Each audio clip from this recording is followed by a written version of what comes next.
Preda, y agradecemos también su tiempo. Yo sé que está con muchísimo trabajo, pero siempre él tan amable de atendernos. Buenas tardes, doctor. Buenas tardes, Jessy, buenas tardes, Gustavo, y buenas tardes a la audiencia. Yo sé que está con mucho trabajo, doctor, pero queríamos hacerte algunas consultas. Sí, Bueno, vos sabés que todo lo que se dio a conocer después, o hay un antes y un después de la causa de González Daer, y también un poco la repercusión tan importante que tuvo esta causa en cuanto a los posibles casos, para que la gente entienda nomás los aprietes judiciales que también hacían a través del Ministerio Público, a través de causas que son originadas por cheques, ¿verdad? Y queríamos conocer un poco cómo, cuál es el límite del Ministerio Público en investigar, ¿verdad?, causas cuando se encuentran con cheques que pueden tener, bueno, insuficiencia de fondos, ya cuentas Orden de no canceladas, orden pago. no pago. ¿Cómo tiene que actuar el Ministerio Público en estos casos, doctor? bueno, la cuestión es la siguiente, en realidad no es que porque haya un cheque de por medio ya excluya la posibilidad de que exista un delito, de que sí Claro. puede haber un delito, por supuesto que puede haber un delito, entre ellas la estafa o el uso de documentos no auténticos, porque con un cheque también yo puedo fraguar la firma de alguien, Sí. o puedo fraguar el endoso de alguien, o sea, un cheque girado a nombre de Jessy Ruiz Díaz, yo encuentro en la calle que se giró a su nombre, por supuesto, yo no agarro y hago un garabato como tu firma y con eso me voy y cobro porque ese cheque solamente lo podías cobrar vos. En este Claro. caso sería un uso de documento no auténtico. Si yo me voy y le entrego a alguien un cheque, le estoy indicando que yo tengo la intención de cancelar una obligación. Supongamos que eso lo haga en un ámbito comercial. Sí. Y la persona me entrega en la confianza que yo tengo esa intención. Sin embargo, para que sea una estafa, esa intención de pagar no debe existir al momento en que se realiza la transacción. Eso es los casos donde sí pueden haber estafa. Ahora están los casos donde los cheques se dejan como garantía de una operación de crédito, donde muchas veces la persona que presta dinero se queda con un cheque y ese cheque no le ponen fecha.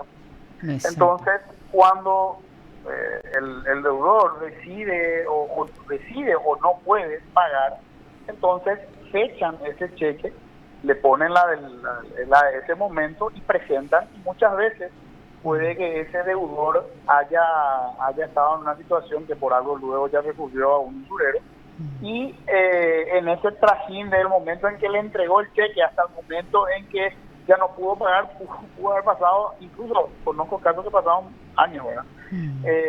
Y tal vez se le canceló la cuenta en ese periodo, entonces presentan cheque y se le sella por cuenta cancelada, y cualquiera plantean el caso como que el deudor le entregó el cheque sabiendo que su cuenta estaba cancelada, y tal vez esa no es la realidad, sino la realidad es que yo te entregué el cheque hoy, vos lo tenés sin fecha, y dentro de 2 años, cuando yo ya no te pueda pagar lo que te venía pagando mensual, vos presentás como con la fecha de ese día. Entonces, eso por ejemplo no puede ser una estafa, ¿verdad? Porque definitivamente para que haya una estafa se tuvo que haber dado en el momento en que se realizó la transacción. Y la transacción, en el ejemplo que te acabo de dar, Sí. se dio hace vamos a suponer que hoy presentás vos el cheque, se dio hace 2 años, no hoy cuando presentás el cheque. ¿Y qué pasa muchas veces con esta gente que presta dinero con descuento de cheque? Es que muchas veces se puede probar de que no hay propiamente una declaración falsa, que es el primer elemento del tipo objetivo de la estafa, porque los cheques, el denunciante presenta y dice: a mí me estafó Ricardo porque me dio un cheque y él sabía que no tenía fondos, sin embargo él tiene otros cheques míos rechazados con anterioridad a la fecha en que yo le entregué ese último cheque. Entonces, ¿por qué ya agarró ese último cheque si es que ya tenía rechazos de cheques anteriores? Claro. Y en realidad es porque en un solo acto le habré entregado todos los cheques, le fue poniendo fechas distintas nomás, él fue presentando, y bueno, fueron rebotando esos cheques porque yo no tenía fondos, ¿verdad? El solo hecho de no tener fondos no es en sí mismo. Claro, tampoco no podría ser un elemento directo para que se configure la estafa. Por eso justamente es que se habla bastante de ese tema, y es tan vidrioso, de hasta dónde puede llegar, porque estamos hablando de un caso específico de insuficiencia de fondos. Sí. Ahora, para que se dé La justamente imputación. el tema de la estafa, es fechar posterior a la cancelación de la cuenta, para decir que se giró contra cuenta cancelada específicamente. Ahí, bueno, ahí tenemos un elemento como para indicar de que sí existe un hecho punible, ¿verdad? Pero... Claro, o sea, que sea, no es que importa el motivo por el cual se rechaza el cheque, sino lo que uno, o sea, el fiscal lo que debe investigar es qué ocurrió cuando se realizó la transacción, es decir, en ese momento. Y eso, más que una cuestión muchas veces de derecho penal material, es una cuestión probatoria. Probatoria, sí mismo. Lo que no se puede probar es si cuando realmente se dio esa transacción y si cuando se dio esa transacción el deudor tenía la intención de pagar o no pagar. Como eso es muy usual, doctor, en estos procesos usurarios, ¿verdad? No. Lo que pasa es que es muy común, Jessy y Gustavo, a nadie pues se le estafa tantas veces, ¿verdad? O sea, o uno es el hombre más torpe del mundo para ser víctima de tantas estafas. O es un usurero que utiliza el sistema penal para cobrar sus deudas, ¿verdad? O sea, totalmente. Entonces es muy raro que, eso sí, una entidad comercial puede tener varios casos de estafa porque pues, tienen miles de operaciones y en esas miles de operaciones le pueden meter 10, 100 cheques falsos, muchas cosas, en una casa comercial. Pero una persona que en teoría, ¿no? Porque recuerden que en teoría no se dedicaba al préstamo de dinero, no puede de repente aparecer así siendo víctima de 200 casos de estafa, ¿verdad? O sea, porque hay algo que debería investigarse en su conjunto, ¿verdad? Y lamentablemente estos casos seguramente se investigan, y aclaro, no le estoy echando la culpa a los fiscales de cada caso, sino cada caso se investigaba así de manera individual, digamos, o sea, no se estudiaba el contexto donde la supuesta víctima, en este caso González Leaer, presentaba su denuncia, porque si uno veía el contexto iban a ver que todas las denuncias eran parecidas. No, a mí totalmente. me tocó defender al menos 2 casos de denuncias de González Leaer por estafa. En una se desestimó, el fiscal Delfino, Óscar Delfino, desestimó correctamente, el juez Gambol López hizo lugar a la desestimación, sin embargo el Tribunal de Apelaciones revocó la desestimación, pero estimo que ahora con todo esto no creo que la Cámara se siga sosteniendo. ¿Crees que ahora puede cambiar el sistema judicial, doctor, y que también los fiscales y jueces puedan prestar mayor atención en los procesos que se inician a través de estos cheques? Y tienen que ser, lo que pasa es que, como te dije, la cuestión es principalmente probatoria, y como toda cuestión probatoria se define si ante la duda a favor del imputado, entonces es muy difícil probar una estafa con cheques. No que no exista, no que no se pueda estafar con cheques, claro. Totalmente. Y claramente yo puedo estafar con un cheque, yo te puedo hacer creer que yo soy alguien que quiero cancelar, te lo vendeme en tu casa, Jessy, vos me das tu casa, yo te doy el cheque, y cuando apenas me transferí tu casa, yo ya le transfería a Gustavo por la mitad de lo que yo supuestamente iba a pagar a vos, ¿verdad? Y ese hecho de que yo después le transfería a Gustavo por la mitad de lo que yo supuestamente iba a pagar a vos, denota que cuando yo te dije que te iba a pagar 100 y después te vendía a Gustavo a los 2 días por 50, no tenía luego la intención de pagarte 100. Claro, estaba totalmente. especulando con que vos me creas de que ese cheque iba a ser cubierto, y en realidad yo nunca tuve esa... Justamente... Yo agarré los 50 de pago a Gustavo y me fui, ¿verdad? Y vamos a hacer el hipotético. Vamos a hacer el caso de que no me hayan transferido ni vendido por la mitad, pero sí yo haya pagado con el cheque a Jessy para transferir su casa, me transfiere y yo le doy orden de no pago al cheque. O sea, no tengo intención de pago tampoco. Una práctica que lamentablemente hay colegas que erradamente le dicen a su cliente le dice, mira, no tengo fondos y me van a rechazar mi cheque por insuficiencia de fondos. Y algún colega realmente que no creo que no entiende mucho y les pone a su cliente, le dice, nomás una orden de no pago. Pero en realidad cuando yo me voy a la comisaría a decir orden de no pago, estoy mintiendo. ¿Por qué estoy mintiendo? Porque la hipótesis de orden extravío, robo, extravío o sustracción. Y ahí deriva una denuncia falsa también. ¿Podría derivar una denuncia falsa, doctor?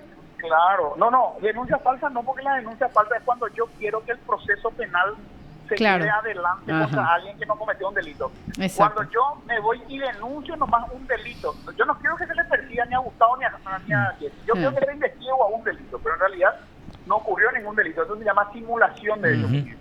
No, denuncia falsa es que es lo que hacía... Es lo que hacía González. O sea, ahí él quería que se le persiga penalmente a Jessy, a Gustavo y a Ricardo. Eso es denuncia falsa. Ya. Pero si yo me voy y digo que me sustrajeron el cheque, y en realidad nunca hubo tal sustracción, eso no es denuncia falsa. Yo no digo que... Yo no es que quiera que le persigan a alguien, yo quiero denunciar nomás que me sustrajeron el cheque. Claro. Y eso no es verdad, es un delito que se llama simulación. De hecho, Totalmente. punible, que está en el Código Penal también. Y bueno, el documento finalmente hay que ver el alcance de lo que es un acta policial, etcétera, y también podría. Doctor, y entrar en consideración algún otra delito práctica también recurrente.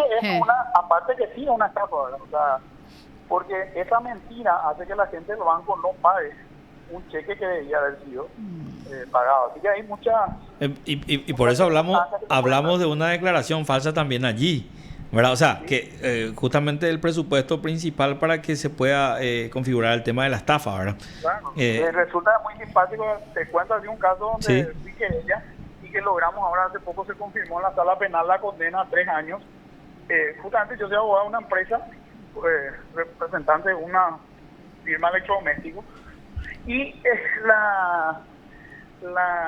ese cliente, que era un distribuidor, todos los cheques que casualmente le entregó a mi cliente se le sustrajeron, ¿verdad? Y en el juicio oral quedó probado que en diferentes oportunidades y los actas policiales decían exactamente lo mismo, ¿no? Que salía su cobrador con una mochila y un tipo motonero. O sea, si uno sumaba todas las actas policiales, era así, más o menos había unos ladrones que le tenían de punto al secretario del comerciante, ¿verdad? En realidad, esas son las cosas que muchas veces hace el ciudadano mal asesorado por algún profesional, porque en este caso, por ejemplo, ese señor había pedido su convocatoria de acreedores, y después de pedir su convocatoria de acreedores, él seguía librando cheques a pago diferido para retirar mercaderías, en este caso de mi cliente, ¿verdad? Y fue condenado en juicio oral y confirmado por el Tribunal de Apelación y la Corte por estafa utilizando cheques y también por haber dado orden de no pago, ¿verdad? Doctor, también otro modus, digamos, que se podría revelar a través de toda esta investigación que se dio al caso González Dar, es que, bueno, uno de los puntos, digamos, era que se pedía a estas personas, a las víctimas, que entreguen cheques en blanco, pero también se puede dar el caso, ¿verdad?, de personas de personas o acreedores, supuestos acreedores, donde se solicitaban estos cheques sabiendo que las personas tenían una condición ya económica, digamos, deteriorada, por decirlo así. Y obviamente que si estos acreedores presentaban estos cheques, probablemente se encontrarían con insuficiencia de fondos, y después ya obviamente con la presentación importante de cheques, estas cuentas se cancelarían, ¿verdad? Claro, lo que pasa es que si yo vengo, Jessy, te digo, te voy a dar mi cheque y vos dame plata, es porque ya sabes, vos vas a saber que yo no tengo plata en mi cuenta, pues, porque a veces yo tengo plata en mi cuenta, no viene a cobrar mi cheque, no, para que te voy a dar a vos para que vos me des plata. Totalmente. Definitivamente, ahí no puede haber un engaño. ¿Por qué no puede haber un engaño? Porque si yo me digo, te doy mi cheque, después me dice, yo no sabía que su cheque, él no tenía fondo, y no, ¿cómo? Yo te digo, ¿para qué yo te digo el cheque a vos? O sea, si tengo fondo en mi cuenta, o sea, es obvio que, y aparte uno sabe en el mundo comercial que quien recurra a un usurero, más aún con montos muy altos, porque por ejemplo para el cliente del estudio, porque Julio Mendoza Yampey es cliente de mi estudio, la querella la ejercieron, no estaba yo directamente, pero la ejercieron 2 abogados en la oficina, y ellos me comentaron que en ese caso el Julio recibió 15.000 millones de guaraníes en préstamo. O sea, nadie que va a prestar esa suma de dinero va a ir a un usurero porque está bien, ¿verdad? O sea, va a recurrir a un banco y va a obtener una tasa mucho más favorable. Obviamente era porque porque estaba con un problema financiero, no tenía crédito en los bancos, y de eso es lo que se aprovecha quien comete el delito de usura, porque acá lo que hay que dejar en claro es que la usura no es solamente prestar dinero a un interés alto, sino eso debe ir combinado con aprovecharse de una situación de la persona. Si yo pongo un cartel enfrente de mi oficina que dice presto dinero al 15% mensual, que es un interés altísimo, y viene una persona que me dice, yo le presto a todos por igual, a todos les doy el crédito por igual. Viene una persona que tiene crédito en el banco y me quiere pedir Eso no es usura, porque yo no me estoy aprovechando de él. Él es el que quiere prestar a ese interés. Ahora, cuando viene una persona que yo sé que no tiene acceso a crédito en un banco y sobre esa base yo le impongo un crédito, un interés alto, entonces eso sí es aprovecharse, en ese caso, de la necesidad. ¿Y cuál es su necesidad? La necesidad de liquidez para seguir realizando operaciones comerciales.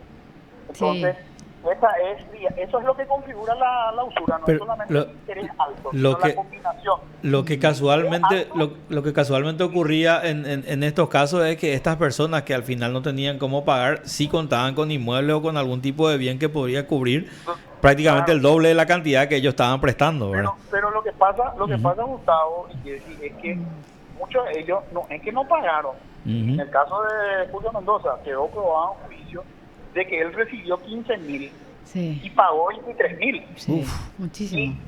Y aún le estaban reclamando 20.000.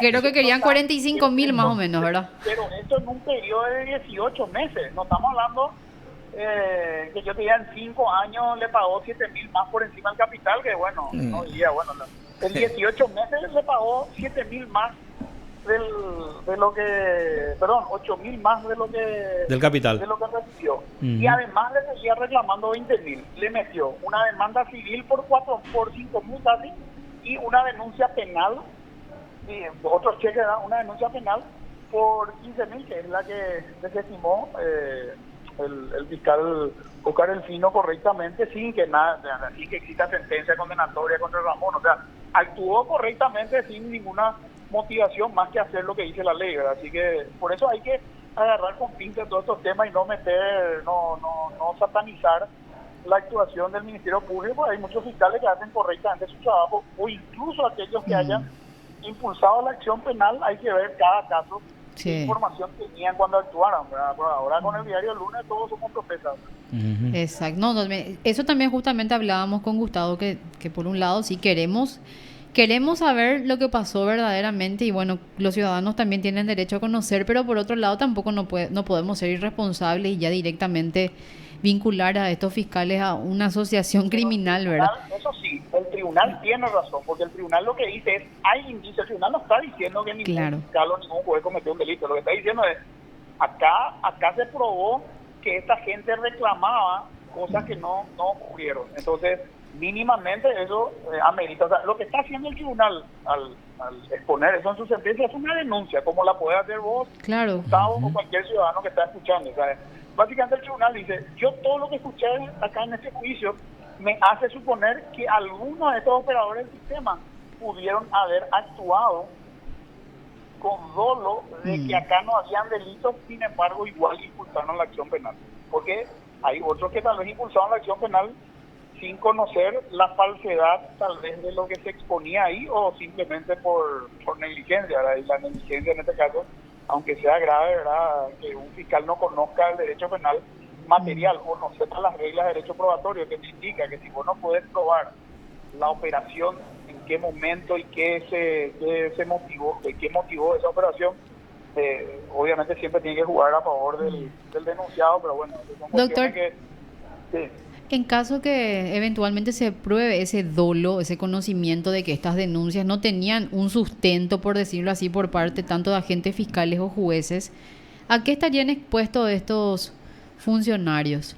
¿A qué hechos punibles? Entrarían en consideración los hechos punibles de prevaricato y persecución de inocentes, ¿verdad? Si es que el operador del sistema, ya sea el fiscal o ya sea el juez, porque recuerden que también hay jueces y también hay tribunal de apelaciones, es decir, si una persecución penal fue mal llevada, hay un juez de garantía que debe controlar. Si además de eso se condenó en juicio, hay un tribunal de sentencia que tenía que haber valorado los hechos.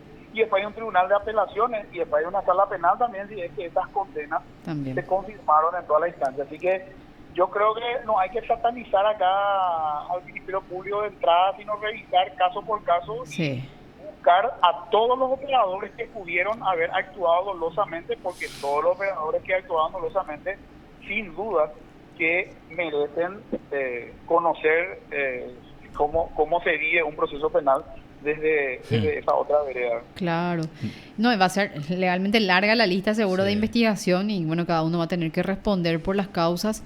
Y otra pregunta también que hacían siempre los oyentes, doctor, es, bueno, después de esto, las víctimas, hay un comiso importante, ese comiso, ¿a dónde va? ¿Verdad? ¿Va al Estado? ¿Las víctimas van a poder accionar civilmente? ¿Pueden también accionar en lo penal? O sea, ¿qué es lo que van a hacer a partir de eso también, verdad? Por los daños y perjuicios que le ocasionó este actuar, digamos. Bueno, el caso de Ramón, yo entiendo que él fue condenado específicamente por la usura cometida contra el señor Claná, no recuerdo ahora el nombre de pila, y contra el arquitecto Mendoza Yampey, pero en realidad ahí los deudores, el deudor era una empresa de la cual el principal accionista y dueño era el arquitecto Mendoza Yampey. En este caso, la víctima legitimada para reclamar una indemnización civil que la puede hacer incluso ante el juez penal de este tribunal de sentencia una vez que quede firme la decisión. Los demás, las personas que se consideran víctimas de Ramón González Daer tendrían que promover acciones penales, y si promueven acciones civiles solamente, bueno, eso debe circunscribirse a cuando ocurrieron los hechos, porque la acción civil para reclamar un daño extracontractual prescribe a los 2 años. Es decir, si a mí me cobró de más hace 10 años, bueno, está prescrita la acción civil. Ahora, o me prestó hace 5 años y me hizo todo lo que me hizo hace 5 años, está prescrito. Sin embargo, la persecución penal no estaría prescrito. Yo le puedo hacer una persecución penal, y en esa persecución penal se determina que yo fui víctima de usura. Una vez que quede firme esa usura, ahí tengo otra vez 2 años después de que quede firme así que las acciones civiles solas, solamente los últimos 2 años no ocurrió. Y en cuanto a las costas, es promover denuncias si ellos se consideran víctimas del delito de usura, ¿verdad? Y en cuanto a las costas de este juicio, doctor, también respecto a las querellas. La costa, hubo una sola querella. Sí, una sola querella en este caso. Sí. Y las costas se le impusieron a los Al condenados. condenados. Eso seguramente van a poder regular también entonces en esa instancia penal. En su momento el estudio seguramente va a ejecutar ese derecho que tiene de reclamar los honorarios. Ahora, tu pregunta del tema de las víctimas y el comiso. Sí. El comiso, el Estado nunca puede aplicar en detrimento. O sea, el comiso va al Estado. Sí. O sea, al Estado, y la ley de Senavico determina cómo se reparte, digamos, esa suma. Ahora, te soy sincero, no tengo en mente el porcentaje, pero la ley que regula Senavico es la que determina la forma de distribución. Cómo se distribuye, ¿verdad? Estoy seguro que le corresponde una parte a Senavico, no la administración, o sea, no confundir con que Senavico cuando administra bienes durante el proceso, no. El comiso ya es cuando quedó firme y los bienes pasan a nombre del Estado. Sí. Eso otra vez tiene una división creo que está Senavico, está el Poder Judicial, está el Ministerio Público, creo que hay así una indicación de cómo se reparte, pero el comiso nunca se puede aplicar en detrimento de la víctima. En este caso, las únicas víctimas que intervinieron en este proceso penal son Planás y Mendoza Yampey. Es decir, ellos tienen una prioridad para cobrar el monto de la indemnización que se determine post que quede firme esta condena, ¿verdad? Entonces, ellos tienen un privilegio porque el Estado no puede aplicar. O sea, imagínate que vos sos víctima de una estafa, y después el Estado se queda con los bienes. No, y justamente porque toda la gente me decía, bueno, espectacular, le condenaron a González Daer, él no se va preso, pero la plata, ¿se va a la víctima o se va al Estado? No, el comiso, una vez que se ejecute, se va a ir para el Estado, pero antes hay que contar, pero acá las víctimas en realidad solamente son 2. Sí, o sea, las querellas que asumieron, En el proceso penal, ¿quién fue víctima? No todos aquellos que... Claro. Ahora, esas personas pueden, obviamente, si aún el hecho punible, ¿verdad?, que del cual fueron víctimas no está prescrito, pueden formular denuncias penales, solo que va a tener su tiempo. ¿Verdad? También. Sí. Doctor, te agradecemos muchísimo. Ya está terminando nuestro programa, falta 2 minutitos. No, por favor, cuando gusten, y un saludo a ustedes ahí y a la audiencia. Gracias, doctor, por tu tiempo. Muchísimas gracias, doctor. Saludos. Lo escuchaste aquí en PDS.